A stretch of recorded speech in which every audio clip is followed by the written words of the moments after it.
देख रहे हैं आवाज़ द वॉइस और इस वक्त हमारे साथ हैं एक प्राउड आर्टिस्ट जिनका नाम है असगर अली।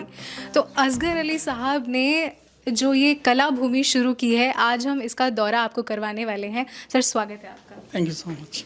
मैं सबसे पहले ये जानना चाहूँगी कि आइडिया कैसे आया आपको? एक्चुअली मैम, अगर काफ़ी साल पहले की बात करें तो maybe as a artist तो प्लान नहीं था, बट ये था कि हाँ, आर्ट करना पसंद था। तो मेरे गुरु ने मुझसे ये एक जो क्वेश्चन किया था कि असगर बनना क्या है आखिरकार।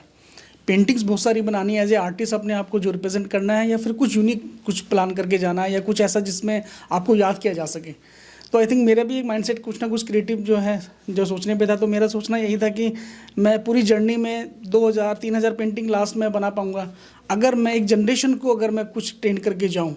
तो मे भी हो सकता है कि ये नाम जो है उस तरीके से आगे डेवलप हो सके, क्योंकि ये जो है क्रिएटिव दुनिया है जिसमें डिफरेंट तरीके से आज की डेट में जो है हमारा जो इंडिया का जो आर्ट फॉर्म है वो काफ़ी इंटरनेशनल लेवल तक जो है पहुंच रहा है। चलिए, तो फिर आइए स्टूडेंट से भी मुलाकात कर लेते हैं। तो जैसा कि आप देख सकते हैं, ये है इनकी प्यारी सी आर्ट गैलरी, या हम कहें कि ये एक ऐसा संस्थान है जहाँ सिर्फ़ और सिर्फ कला की बात होती है और रंग हर जगह बिखरे हुए हैं। सबसे पहले हम यहाँ सर से बात करते हैं। तो what is your good name? Prabhat Kumar Shrivastava. कहाँ से आते हैं आप? मैं अभी द्वारका एक्सप्रेस वे पर रहता हूँ। अभी द्वारका में ही रहता था पहले। अभी मैं रिटायर हुआ पंजाब नेशनल बैंक से, एज चीफ मैनेजर था वहाँ पे। उसके बाद लगा कि ऑर्डिनरी लाइफ को एक्स्ट्रा ऑर्डिनरी कैसे बनाया जाए, तो कला भूमि ज्वाइन किया। ओके, तो अभी आपने क्या क्या आर्ट वर्क्स यहाँ पर किए हैं? मैं 1 साल से संडे के संडे आता था यहाँ पे हॉबी क्लास में। तो मैं चारकोल किया, ग्रेफाइट किया, पेन वर्क किया, और भी पोर्ट्रेट वगैरह बनाए बहुत सारे। अच्छा, मुझे बताया कि आपके बच्चे यहाँ पर आए और आपका एडमिशन कराया, तो कैसे हुआ ये सब एंड कैसा फील करते हैं? एक्चुअली क्या हुआ ना कि मैं अपनी स्टोरी अगर पर्सनल बताऊँ तो मेरी वाइफ पिछले साल कैंसर से एक्सपायर हो गई थी। तो थोड़ा लोनलीनेस था। तो बच्चे बोले कि मैं बचपन में आर्ट करता था, पेंटिंग वगैरह करता। तो बच्चे ले आए कि नहीं चलो आपका एडमिशन करवाते हैं वहाँ पे। तो फिर यहाँ का एटमॉस्फेयर भी बहुत अच्छा है। सब लोग बहुत, मेरे तो सब बच्चों से भी छोटे से बच्चे हैं, लेकिन सब लोग बहुत फ्रेंडली रहते हैं। सर लोग भी बहुत फ्रेंडली हैं और बहुत कोऑपरेटिव है, बहुत अच्छा बताते हैं यहाँ पे।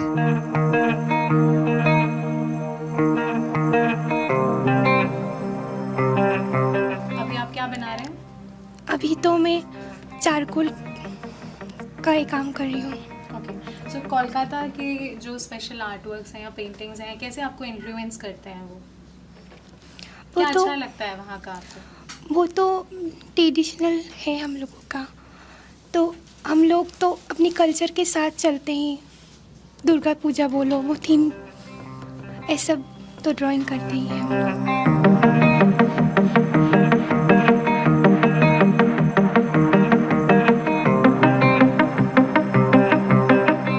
मेरा सीखने का बहुत पहले से ही मन था, लेकिन मुझे यहाँ सीखते 1 साल हो गया। तो 1 साल से मैं यहाँ सीख रही हूँ और डिप्लोमा कर रही हूँ। तो मुझे बहुत अच्छा लगा, तो मैंने फिर ज्वाइन कर लिया। अभी तक कितना आर्ट वर्क आपने कुछ किया अपनी तरफ से?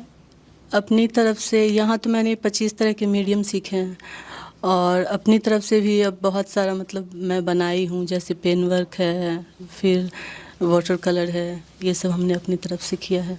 कहाँ से आते हैं? मैं सेक्टर 17 से आती हूँ। और कैसे पता चला कि यहाँ ऐसा है इंस्टीट्यूशन? सीखने का मन था, फिर सोशल मीडिया पे ऐसे देखा तो सबसे पहले कला भूमि का ही नाम आया, तो सोचा ज्वाइन कर लेते।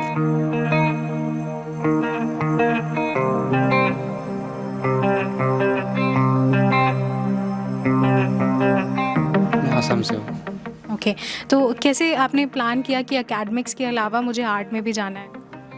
पहले तो मेरा तो वो आर्ट के लिए जो इंटरेस्ट था वो क्लास 8 से ही था। तो मैंने क्लास 12 कंप्लीट किया है मैंने फ़िलहाल। तो उसके बाद मैंने ऑनलाइन में वो इंटरनेट में देखा था। तो सर्च करने के बाद कला भूमि के बारे में फर्स्ट में देखा, तो वो रिकॉर्ड होल्डर है। और उसके बाद मैंने अक्टूबर को यहाँ आए पापा के साथ। आने के बाद मैंने फिर आर्ट देखा। उसके बाद मुझे ये करने के वो सोच है। तो अभी क्या लग रहा है, क्या अच्छा कर पाएंगे? आगे क्या करने का प्लान है? आगे करने का वो प्लान मेरा ये है कि आर्टिस्ट बनना है मेरा। तो और यहाँ अभी फ़िलहाल काम सही चल रहा है मेरा, यहाँ आने के बाद और इम्प्रूव हो गया है आप पहले से।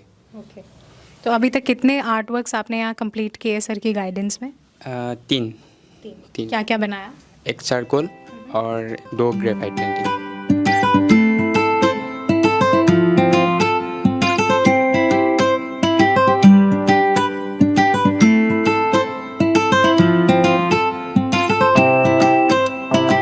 देखिए सभी चीज़ों का फाउंडेशन जो है बेसिकली जो बताया गया है, तो मे बी स्टार्टिंग टू जो 3 मंथ्स हमारा बेसिक फाउंडेशन होता है, जिसमें अगर हम बात करें तो बेसिक्स के बारे में बहुत अच्छे से जो है सारा जो ब्रीफिंग किया जाता है, जो कि उनके लाइफ के आगे के जो पर्सपेक्टिव है, जिसमें अगर कोई बच्चा ग्राफिक में जाना चाहता है, कोई अप्लाइड में जाना चाहता है, कोई आपका जो है फैशन में जाना चाहता है, तो सिमिलरली फाइन आर्ट्स सभी का एक हब है और वो फाइन आर्ट्स उसका बच्चे को बेस को रेडी करता है।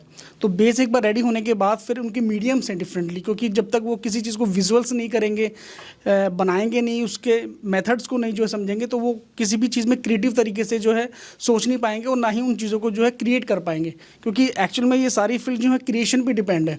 तो क्रिएशन जब होता है जब आप सभी चीज़ों के बेसिक्स से आप निकलते हैं।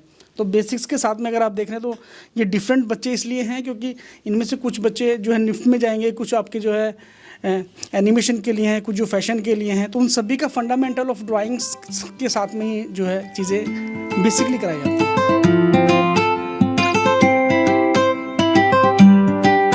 My name is Yogesh Singh Shekhawat. कहाँ से हैं आप? मैं राजस्थान से हूँ। ओके, तो आप अभी क्या पेंट कर रहे हैं? मैं अभी ये मेरा द्वारका नगरी का एक सीन पेंट कर रहा हूँ। ओके, सो इसकी गाइडेंस और कैसे आपको आइडिया आया, like what are you doing in it special?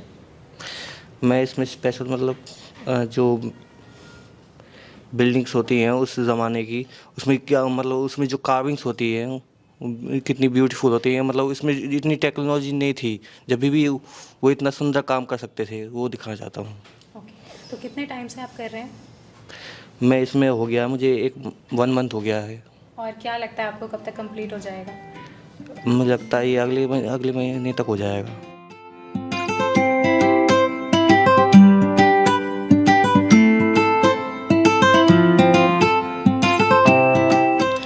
My name is Purnima, I am from Delhi. तो अभी क्या पेंट कर रहे हैं? मैं ये शिव जी का पैर बना रही हूँ, तांडव करते वक्त वो जो होता है उसका। ओके, तो इसमें क्या स्पेशल आप दिखाना चाह रहे हैं? एक्चुअली इसमें मैं मतलब जो पैर की डिटेलिंग्स वगैरह, जो पैर में कड़ी वगैरह होती है, कैसे उनके मतलब वो जो मतलब फेस के एक्सप्रेशंस के साथ हैंड मूवमेंट भी होती है, पर लोग जो पैर के मूवमेंट होते हैं उन पर कम ध्यान देते हैं, मैं वो दिखाना चाहती हूँ।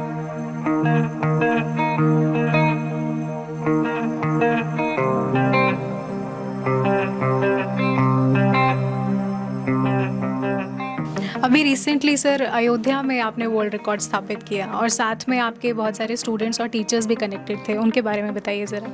मैम देखिए, सबसे पहले वो कहते हैं ना किसी भी चीज़ को बनाते वक्त जो आपके जो पिलर्स होते हैं वो काफ़ी मायने रखते हैं। तो मैं अपने पिलर्स से आपको इंट्रोड्यूस कराना चाहूँगा। मिस्टर अरविंद है, आनम है, कुलदीप है और रूपाली निर्माण है, जो कि काफ़ी लंबे समय से हमारे साथ एज ए वॉलंटियर के तौर पे और एज ए आर्टिस्ट जो हैं, एज ए टीचर हमारे साथ में हमारे मेन पिलर्स हैं। आप इनसे ज़रूर जो जानिए कि राम मंदिर की तैयारियों में इनकी किस तरीके की मेहनत रही है, जो इतना बड़ा रिकॉर्ड जो है हम बना पाए। राइट, तो पहले मैं आपसे जानना चाहूँगी कि क्या भूमिका रही आपकी और कितना एंजॉय किया आपने इस जर्नी को? देखो, एंजॉय तो बहुत किया, बस सबसे बड़ा चैलेंज ये था कि अभी तक के इतने बड़े कैनवस पे, इतनी बड़ी शीट पे किसी ने काम किया नहीं था। सबसे बड़ा चैलेंजिंग वही था। और साथ ही साथ दूसरा चैलेंज ये था कि जो बच्चे थे उनको इतना एक्सपीरियंस था नहीं काम करने का, तो उनको किस तरीके से हमने तैयार करना है, वो सबसे बड़ा चैलेंजिंग था। तो जिसमें हमने क्या किया, अभी हर बच्चे को अलग अलग पार्ट में डिवाइड किया और जो टफ़ पार्ट है, जो इजी पार्ट है, उस तरीके से बच्चों को सारे उसके लेवल के हिसाब से उनको सेट किया गया था। फिर उसमें हमने भी जो भी हमारे पोर्ट्रेट्स के जो काम थे, जो मेन जो फेसेस थे, उन पे हमने काम किया ताकि बच्चों पे ज़्यादा बर्डन ना हो। तो इस तरीके से हमने सारा कुछ अरेंज करके तो वर्ल्ड रिकॉर्ड पे वो किया हमने काम। आपकी क्या भूमिका थी? हाँ जी, सेम जैसे सर ने कहा कि हमने बच्चों को किस तरह एक पार्ट में डिवाइड किया था। हमने क्या एक्चुअली पहले से ही तैयारी की हुई थी कि बच्चों को कौन से बच्चों को किस ग्रुप को क्या पार्ट देना है। तो उसी तरीके से हमने बच्चों को अलॉट किया, और जो हमारी भूमिका थी, जो मेन फेसेस वगैरह थे, हमने जहाँ डिटेल वर्क ज़्यादा था हमने वहाँ ज़्यादा काम किया।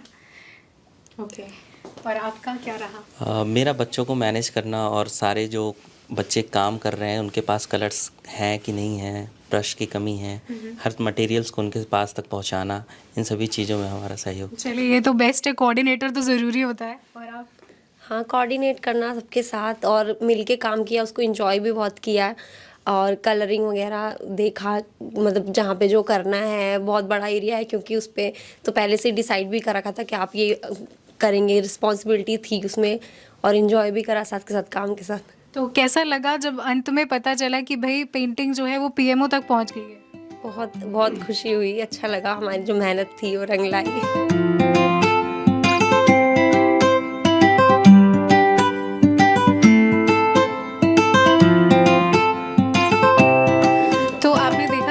प्यारी आर्ट गैलरी असगर अली साहब ने यहाँ सजाई हुई है, और दूर दराज से बच्चे आकर यहाँ पर सीख रहे हैं। और साथ में अब हम बिल्कुल ये नहीं कह सकते कि पढ़ोगे लिखोगे तो बनोगे नवाब, क्योंकि अब आर्टिस्टिक लाइफ में भी बच्चों को इंटरेस्ट है, और साथ ही साथ उनके पेरेंट्स भी उन्हें सपोर्ट कर रहे हैं। हम आशा करते हैं कि सारे बच्चे अपनी ऊंचाइयों को छुएं और अपने ड्रीम्स पूरे करें।